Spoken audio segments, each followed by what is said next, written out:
ఓం మహాగణాధిపతయే నమ. ఓం గురుభ్యో నమ. ఓం శ్రీమాత్రే నమ.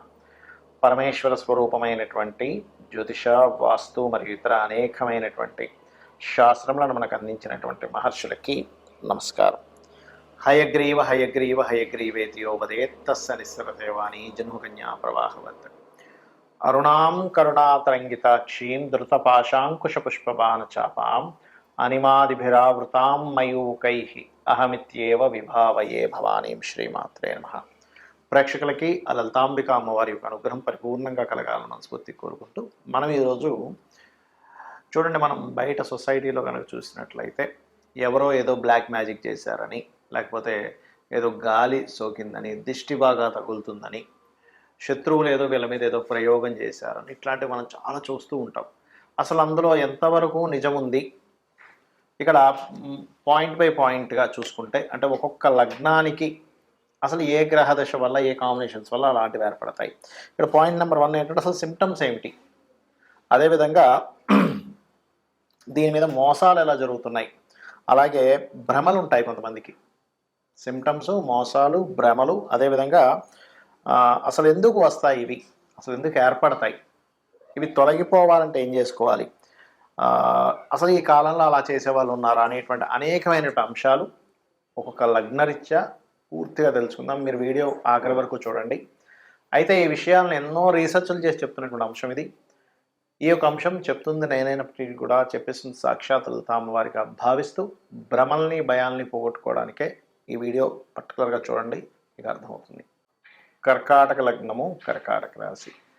కర్కాటకం వారికి సర్వసాధారణంగా ఇట్లాంటి నెగటివ్ ఎనర్జీస్ ఏవైనా కనెక్ట్ అయినప్పుడు అది ఒక్కోసారి భ్రమరూపంలో కావచ్చు, అయితే పర్టికులర్గా ఎక్కువ భ్రమరూపంలోనే ఎక్కువగా అవుతూ ఉంటుంది వీరికి. అంటే అక్కడ ఏమీ లేకపోయినా భ్రమిస్తూ ఉంటారు. ఎందుకు అంటే చంద్రుడు గనక రాహువు చేత పీడింపబడుతూ మీ లగ్నానికి ఆ ఫలితాలు ఎక్కువగా ఉంటాయి. ఎందుకంటే లగ్నం కదా, కాబట్టి ఇది భ్రమలో ఉన్నామా, నిజంగా ఏదైనా గాలి ధూళి లాంటిది సోకిందా అనేటువంటి ఒక క్లారిటీ తెచ్చుకోవాలి. మీరు ఎప్పుడైనా గుర్తుపెట్టుకోండి. అది ఎక్కువ ఉలిక్కి పడుతూ ఉన్నారు నిద్రలో అన్నప్పుడు మాత్రం ఏదో సోకిందని అర్థం. దానికి సింపుల్గా దుర్గా నామాన్ని చేసుకుంటే సరిపోతుంది. ఓం ధుమ్ దుర్గాయ నమః అనే నామస్మరణ. ఇక కొంతమందికి ఏమవుతుంటుందంటే ఈ కర్కాటక లగ్నం వారికి కుటుంబ సభ్యులు తరచూ ఇట్లాంటివి అవుతూ ఉంటాయి. అలాంటప్పుడు 2వ స్థానాధిపతి అంటే కుటుంబ కారకుడు ఎవరైతే ఉంటాడో రవి పాడైనప్పుడు ఇట్లాంటివి జరుగుతూ ఉంటాయి. అలాంటప్పుడు సూర్య భగవానుడికి, శనికి, రాహుకి దీపారాధన చేయడము, మరియు సూర్య భగవానుడికి తీపి పదార్థం ఏదైనా నైవేద్యంగా పెట్టడం చేస్తూ ఉండండి. అదేవిధంగా మరొక విషయం ఏంటంటే సర్వసాధారణంగా ఈ యొక్క కర్కాటకం వారికి పంచమ దశమాధిపతి అయినటువంటి కుజుడు కనుక ఎఫెక్ట్ అయినప్పుడు సర్వసాధారణంగా ఏంటంటే ఒక్కోసారి పితృదేవతా దోషాల వల్ల కూడా వస్తూ ఉంటాయి. అది రవి కూడా పూర్తిగా పాడై, కుజుడు కూడా పంచమాధిపతి కూడా పాడైనప్పుడు ఏమవుతుందంటే అది సంతానం మీద ఎఫెక్ట్ చూపించడము, ఇలాంటి వాటిల్లో పడి ఉద్యోగం మీద సరైనటువంటి శ్రద్ధ చూపించలేకపోవడం జరుగుతూ ఉంటుంది. అలాంటప్పుడు ఏంటంటే మీ యొక్క పంచమ స్థానాధిపతి, దశమ స్థానాధిపతి అయినటువంటి కుజుడు పాడయ్యాడు అనేటువంటిది మనం అర్థం చేసుకోవాలి. అదొకటి. అలాగే మరొక విషయం ఏంటంటే ఇక్కడ గమనించుకున్నట్లయితే ఈ కుజుడు ఒకవేళ మీకేంటంటే ఉపాసనా కారకుడు కూడా అవుతాడు మీ పంచమాధిపతి. కాబట్టి సమ్ టైమ్స్ కుజుడు పూర్తిగా స్పాయిల్ అయినప్పుడు నరసింహస్వామి ఆరాధన చేయడము, సుబ్రహ్మణ్యేశ్వర స్వామి ఆరాధన చేయడము, ఓం స్కందాయ నమః అనే నామస్మరణ.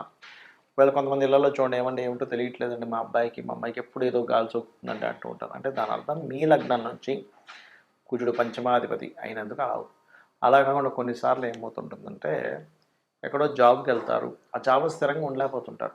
అంటే 10th లార్డ్ పాడయ్యని అర్థం. ఆ 10th లార్డ్కి రెమెడీ చేసుకోవాలి. కానీ ఒక్కొక్కసారి ఇలాంటివేవో మాకు కనెక్ట్ అయ్యాయేమో, అందుకే నేను ఉండలేకపోతున్నానేమో, ఇట్లాంటివి అవుతుంటాయి. అలాంటప్పుడు మీరు దుర్గానామాన్ని, స్కందుడిని అంటే ఓం దుమ్ దుర్గాయ నమః, ఓం స్కందాయ నమః, లేదా ఓం నరసింహస్వామి నమః, ఖచ్చితంగా మీకు ఆ నామస్మరణ యొక్క వైబ్రేషన్ వల్ల మీకు నెగిటివ్ ఎనర్జీస్ తగ్గుతాయి. మరికొంతమందికి ఏమవుతుంటుందంటే వీళ్ళకి బాగానే ఉంటుంది, కానీ వీళ్ళ జీవిత భాగస్వామి అంటే సప్తమాధిపతి శని పాడవుతాడు. శని రాహు సంబంధాలు, కేతు సంబంధాలు, రాహుకేతు యాక్సిస్లో పడ్డము, ఇట్లా అయినప్పుడు పాపగ్రహ సంబంధాలతో పడ్డప్పుడు ఏమవుతుంటుందంటే అది మరొక రూపంలో, ఒక గాలి రూపంలోనో ఇంకొక ప్రయోగ రూపంలోనో వస్తూ ఉంటుంది. అలాంటప్పుడు సింపుల్గా ఏమి లేదు, చక్కగా తిరుపతికి వెళ్ళి వస్తూ ఉండండి. లేదా మీరు గణపతి ఆలయాలకు వెళ్ళి వస్తూ ఉంటే కూడా అది క్లియర్ అవుతుంది. బెల్లము గోవుకు తినిపించడం ద్వారా క్లియర్ అవుతుంది. మనము పాయింట్ బై పాయింట్‌గా చూసుకుంటే అసలు సింప్టమ్స్ ఏమిటి? ఈ గాలి దూరి తగిలిన వల్ల సింప్టమ్స్ ఎలా ఉంటాయంటే నిద్రలో ఉలిక్కిపడి లేస్తుంటారు, గుర్తుపెట్టుకోండి. మన పైన ఏదో ఉంది అనేటువంటి ఫీలింగ్ కలుగుతుంటుంది. అది సమ్‌టైమ్స్ నేను ఇందాక చెప్పినటువంటివి ఏవైతే ఇప్పుడు శని గాని, కేతువు గాని, పాడైన బుధుడు గాని, పాడైనటువంటి రవి గాని, రాహువు గాని, ఇట్లా ఈ కుజుడు నీచంలో ఉన్న కుజుడు కానీ ఈ దశలు వచ్చినప్పుడు సహజంగా ఏమవుతుంటుందంటే విశ్వంలో భగవంతుడు క్రియేట్ చేసిన సృష్టిలో పాపగ్రహ సంబంధాలు పాడై మహాదశలు, అంతర్దశలు, ప్రత్యంతర్దశలు నడిచినప్పుడు ఇక్కడ ఉన్నటువంటి కొన్ని పిశాచాల బాధలు పడుతూ ఉంటాడు మనిషి. శుభగ్రహ సంబంధాలు వచ్చినప్పుడు కొన్ని దేవతా గణాల యొక్క మంచి ఫలితాలు పొందుతుంటాడు. ఇది మెయిన్ కారణం అక్కడ ఎందుకు అలా అవుతుంది అంటే. రైట్. అయితే సిమ్టమ్స్ మాత్రం చెడు కళలు రావడం. చెడు కళలకి గజేంద్ర మోక్షం చదువుకుంటే క్లియర్ అయిపోతుంది. కాకపోతే ఉలిక్కి పడ్డం, వెనక నుంచి ఎవరో ఇలాగ వెళ్ళిపోయినట్టు అనిపించడం, ఏదో పని చేసుకుంటే వెనక నుంచి ఏదో ఒక నల్లటి ఆకారం వెళ్ళిపోయిందండి అంటూ ఉంటారు. ఇవి కొంతమందికి భ్రమలు కూడా ఉంటాయి. అంటే ఏమిటి, ఏమీ లేకపోయినా భ్రమ పడుతుంటారు. భ్రమ ఎవరు పడతారు? ఎందుకంటే మనం ఒక క్లారిటీకి రావాలి. నేను నిజంగా భ్రమ పడుతున్నానా, అవుతుందా, ఇది తెలుసుకోవాలి ముఖ్యంగా. ఎందుకంటే ఈ మీరు భ్రమపడుతున్న దాన్ని కొంతమంది సొసైటీలో మోసం చేస్తుంటారు కూడా. మీకు ఏదో వచ్చేసిందండి, మీరు ఇన్ని లక్షలు తీసుకురండి, ఇన్ని వేలు తీసుకురండి, ఫస్ట్ అక్కడ డబ్బులు పెట్టండి అని మిమ్మల్ని ఇబ్బంది పెట్టే వాళ్ళు ఉంటారు సొసైటీలో. ఇది బాగా గుర్తుపెట్టుకోండి. మరి ఏమండి, నాకు భ్రమ అవ్వచ్చు లేదా నిజంగా అవ్వచ్చు, ఏమిటి దీనికి పరిహారము అంటే కూడా చెప్తాను నేను మీకు. అలాగే మరొకటి ఏంటంటే ఇక్కడ భ్రమకి నిజంగా జరుగుతుందా అనడానికి ఏమిటి తేడా అంటే చెప్తాను చూడండి. మీది భ్రమ అనుకోండి, ఎక్కడో పంచమాధిపతి మహాదశలు నడుస్తుంటాయి. మీ లగ్నం నుంచి 5వ అధిపతి మహాదశల్లో ఇది కనెక్ట్ అవుతూ ఉంటుంది. లేదా చంద్రుడి ద్వారా కనెక్ట్ అయిందంటే అది భ్రమే, ఇంకా అందులో డౌట్ లేదు. నిజంగా జరుగుతుందంటే అప్పుడు ఏంటంటే మీరు సంబంధం లేకుండా ఉలిక్కి పడుతూ ఉంటారు. అది నిజమైందనమాట. అయితే అందులో ఇక్కడ మరి ఈ రోజుల్లో నిజంగా ఇలాంటివి ఏమైనా ఇప్పుడు మనం వింటూ ఉంటాం, పాతకాలంలో వినేవాళ్ళం, బాణామతి, చిల్లంగి, లేకపోతే రకరకాలు ఉంటాయి, రకరకాల చెడుపులు చేసేవాళ్ళు ఉంటారు. మరి ఈ కాలంలో ఉన్నారంటే చాలా తక్కువ అలాంటివి చేసేవాళ్ళు ఇప్పుడు. ఎందుకంటే ఇప్పుడు అంత ఓపిక కానీ అంత నిష్టగా ఉండేవాళ్ళు కానీ లేరు. ఎక్కడో ఓ లక్షలో కోట్లో ఒక వ్యక్తి దొరుకుతారు జెన్యున్గా ఉండేవాళ్ళు. మిగతా అంతా కూడా మార్కెట్లో ఉన్నదంతా కూడా ఫేక్ పీపుల్ ఎక్కువగా ఉన్నారు. ఇది మీరు గుర్తుపెట్టుకోండి. ఇది చాలామంది నాకు శత్రువు ఉన్నాడు, వాడి మీద ఏదో ప్రయోగం చేయడానికి ఎవరినో కలిశాను, ఇన్ని లక్షలు తీసుకున్నారు, ఏదో చేసేసాను అన్నాడు, ఇంకేవో చెప్తూ ఉంటారు. అది మీరు నమ్మకండి దయచేసి. జెన్యున్ పీపుల్ చాలా తక్కువ. నేను ఇలాంటివి లేవనట్లేదు, ఉన్నాయి. కానీ ఇలా చేసే వాళ్ళ జెన్యున్గా ఉండే వాళ్ళ పీపుల్ చాలా అంటే చాలా తక్కువ, చాలా ఎక్కడో కానీ ఉండరు. వాళ్ళు దానికి ఎన్నో నియమనిష్టలు పాటించాలి, లేకపోతే వాళ్ళకి ప్రమాదం అనమాట అది. రైట్. అలాగే ఇక్కడ ఇంకొక విషయం ఏంటంటే అసలు వీటి నుంచి మీరు తప్పించుకోవాలి, వీటి నుంచి అసలు బయటపడాలి అంటే ఏం చేయాలి?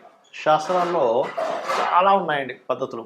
ఒకటి, నిత్యము చండీ ఇంట్లో కనుక పారాయణం జరిగింది, లేదా లలితా సహస్రనామాలు ఇంట్లో పారాయణం జరుగుతుంది, రోజు ఉదయం సాయంత్రం లలితా సహస్రనామాలు చదువుతున్నాయి, లలిత చదవడం కానీ, లేకపోతే ఖడ్గమాల ఇంట్లో మీకు ఉపదేశం ఉంటేనే ఖడ్గమాలు చేయాలంటారు.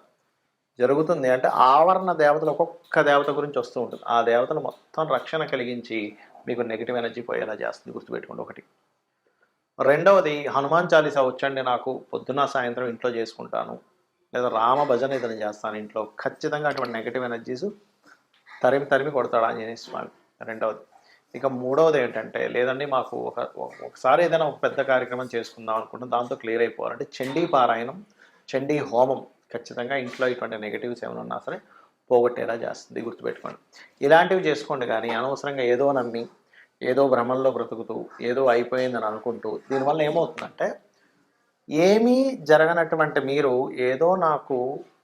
ఏదో ఎవరో ఏదో చేశారనో, ఏదో గాలి సోకిందనో, ఇలాంటి భ్రమంలో ఉన్నప్పుడు ఏమవుతుందంటే లైఫ్ అన్నిటినీ పక్కన పెట్టేస్తాడు మనిషి. అంటే చేస్తున్నటువంటి ఉద్యోగము, వ్యాపారము, ఇవన్నీ వదిలేసి వాటి చుట్టూ తిరుగుతుంటాడు.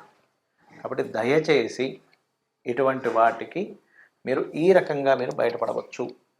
శుభ్రంగా ప్రతి క్షణము ఇవన్నీ చేయలేనండి, ఆంజనేయ స్వామిని తలుచుకుంటా సరిపోతుంది, లేదు శ్రీమాత్రే నమః అనుకున్నా కూడా సరిపోతుంది.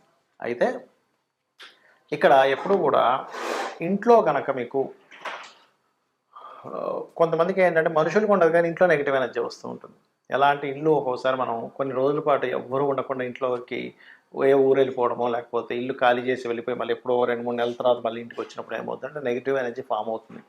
అలాంటప్పుడు ఖచ్చితంగా ఇంట్లో ఏ హోమమో, సత్యనారాయణ సంవ్రతమో ఒక 11 రోజుల పాటు గోమూత్రాన్ని చల్లి నీట్‌గా తుడవడం చేయాలి.